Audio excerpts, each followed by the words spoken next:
Hello नमस्कार, मेरा नाम है आरती। स्टोरी जैम पर आपको कहानियाँ सुनाती हूँ। आज मेरे साथ एक साथी हैं अनंत। हेलो नमस्ते, मेरा नाम है अनंत और मैं और मेरे दोस्त शिवम हम लोग एक छोटा सा यूट्यूब प्लेटफॉर्म चलाते हैं द मानसरोवर प्रोजेक्ट नाम से, जहाँ पे हम हिंदी कहानियाँ, उर्दू कहानियाँ, कविताएं, गज़लें, नज़्म पढ़ते हैं, थोड़ा इनके साथ एक्सपेरिमेंट करते हैं, म्यूज़िक वीडियोस बनाते हैं। और जो साथी ये मानसरोवर प्रोजेक्ट के यूट्यूब चैनल या फिर हमारे पॉडकास्ट पे सुन रहे हैं, उनके लिए बताना चाहता हूँ कि आरती स्टोरी जैम नाम का एक यूट्यूब चैनल है मेरा, और स्पॉटिफाई और भी जितनी पॉडकास्ट प्लेटफॉर्म्स हैं उन पर आप कहानियाँ सुन सकते हैं। मैं हर हफ्ते हिंदी या उर्दू की एक कहानी आपको सुनाती हूँ, जो कि काफ़ी पॉपुलर है बाय द वे।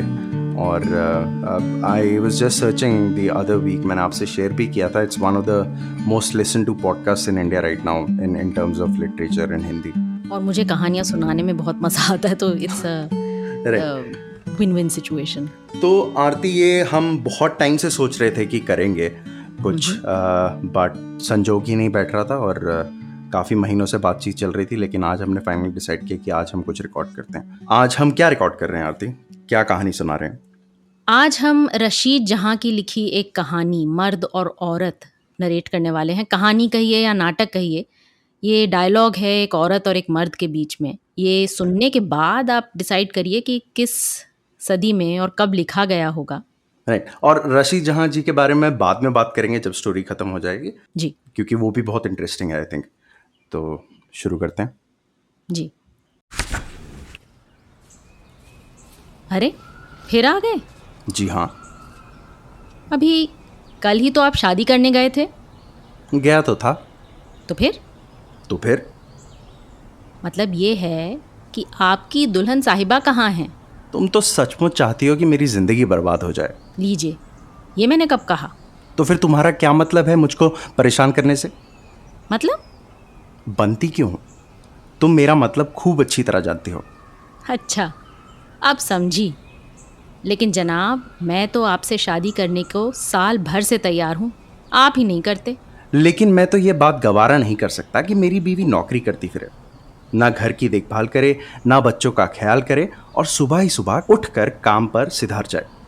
आप भी वो सुबह उठकर काम पर सिधार जाएंगे तो मैं सारा दिन क्या मक्खियाँ मारा करूँगी? घर में कुछ काम होता है या नहीं? आखिर घर की देखभाल। आप दफ्तर जाएं और मैं घर का कोना कोना झांकती फिरूं। मैंने ये कब कहा? आखिर घर में भी तो काम होता है। जैसे? भाई, यही घर की देखभाल। आखिर हमारी माएँ भी तो घर की देखभाल करती थी या नहीं? तो चूल्हा झोंक लिया करूं। मैंने ये कब कहा? तो फिर आपका मतलब घर की देखभाल से क्या है? भाई, मुझे नहीं मालूम, तुमने बस ये आदत डाल ली है कि जहां मैं तुमसे मिलने आया और तुमने टांग ली। अच्छा, अगर आपको मेरी आवाज़ पसंद नहीं तो लीजिए, मैं खामोश बैठ जाती हूँ। बताइए ना, क्या सचमुच आपकी शादी हो रही है या बस मुझ पर यूं ही रौब गांठा करते हैं? हो ही जाएगी। कोई आप ही तो इस दुनिया में अकेली औरत नहीं है। आपको मेरी इतनी फिक्र क्यों है? इसलिए कि मुझको बेइंतहा मोहब्बत है।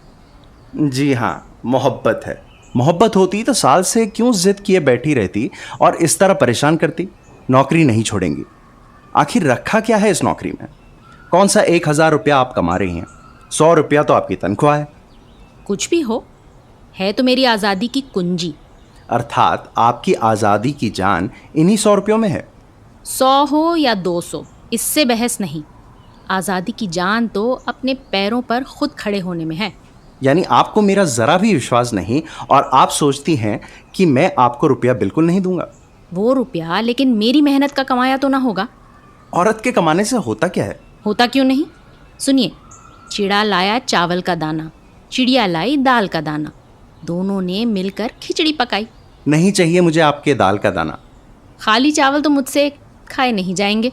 जी हाँ, आपको तो चटनी अचार की ज़रूरत है। बिल्कुल ठीक। जब देखो एक जमघटा आपके चारों तरफ लगा रहता है, आपके परवाने। उनको आप बिल्कुल घर में घुसने ना देंगे। बिल्कुल नहीं। आपको तो मालूम है कि वो सब मेरे दोस्त हैं। जी हाँ, बड़े दोस्त हैं। तो फिर इन लोगों को आप घर में घुसने ना देंगे? जी हाँ, मुझे इनसे सख्त नफरत है। क्यों? बस है अपनी अपनी तबीयत। तो मुझे पर्दे में क्यों ना बिठा दें? दिल तो यही चाहता है, लेकिन आप मानेंगी? मैं तो और भी बहुत सी बातें नहीं मानूंगी। खैर, आप मेरी कोई बात माने या ना माने, मैं ये जमघटा गवारा नहीं कर सकता। तो फिर हमारे घर में कौन लोग आया करेंगे? वही जो कॉमन फ्रेंड हो, यानी दोनों के मिले जुले दोस्त। मिस्टर और मिसेस सेठी और मिस्टर सफ्तर। उनमें बुराई क्या है? इसलिए कि वो मुझको बिल्कुल पसंद नहीं। क्यों? अपनी अपनी तबीयत। तुम तो बच्चों जैसी बातें करती हो। और तुम? मैं तो हमेशा सही बात कहता हूँ। जी हाँ, मेरे दोस्तों से आपको नफरत हो तो वो घर में ना घुसे, और आपके दोस्तों से मुझे नफरत हो तो वो शौक से आए जाएं। ठीक है बीबी साहिबा, सुबह से शाम तक नौकरी पर सिधारें। शाम को जब हम थक थकाकर दफ्तर से वापस आएं और 2 घड़ी दिल बहलाना चाहें तो बीवी तो आए, लेकिन दोस्तों की एक भीड़ लाएं। यह है आपके दिमाग में घर का नक्शा। और आपके दिमाग का नक्शा क्या है? बीवी हो, सुबह आप दफ्तर जाएं, जल्दी जल्दी आपको सजा कर गुड्डा बनाकर दफ्तर भेजे, दिन भर घर के पीछे डंडा लेकर घूमे और हर समय आपके नाम की माला जपे। इस बेकारी की कैद का नाम आपने घर की देखभाल रखा है। फिर दफ्तर से थक थकाकर बदमिजाजी करते हुए घर आए तो आपका दिल खुश करे, शाम को सफ्दर साहब और मिसेस सेठी की हाँ में हाँ मिलाए। मैंने ये कब कहा? और आपने क्या कहा? मेरा तो सिर्फ ये मतलब है कि दूसरी औरतों की तरह आप भी रहिए। फिर वही घर की देखभाल। जी हाँ, घर की देखभाल। मैं नौकरी छोड़कर अपनी आज़ादी नहीं बेच सकती। आपकी आज़ादी? जी हाँ, मेरी आज़ादी। आप नौकरी करती फिरें और बच्चे रोते फिरें। बच्चे शादी होते ही थोड़ी हो जाएंगे।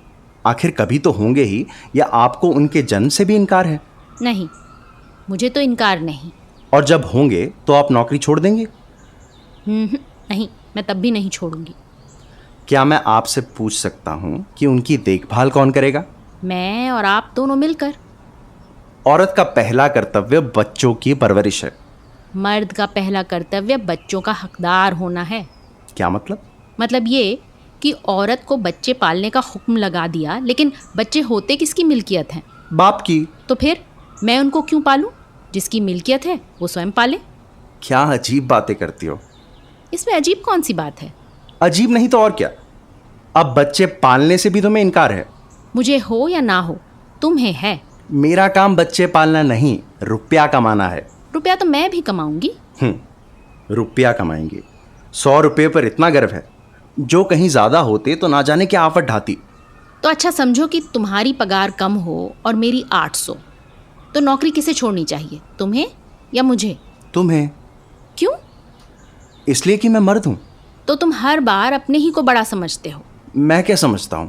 कुदरत ने ही मुझे बड़ा बनाया है। मैं तो तुमको अपने से बड़ा नहीं ख्याल करती।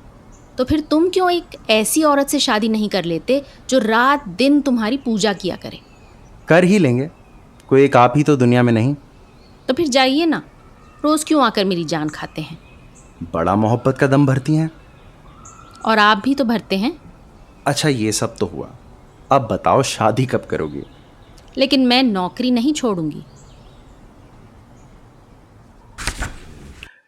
जी, तो ये थी रशीद जहां का नाटक कहें या कहानी कहें। और आरती, क्या ख्याल है?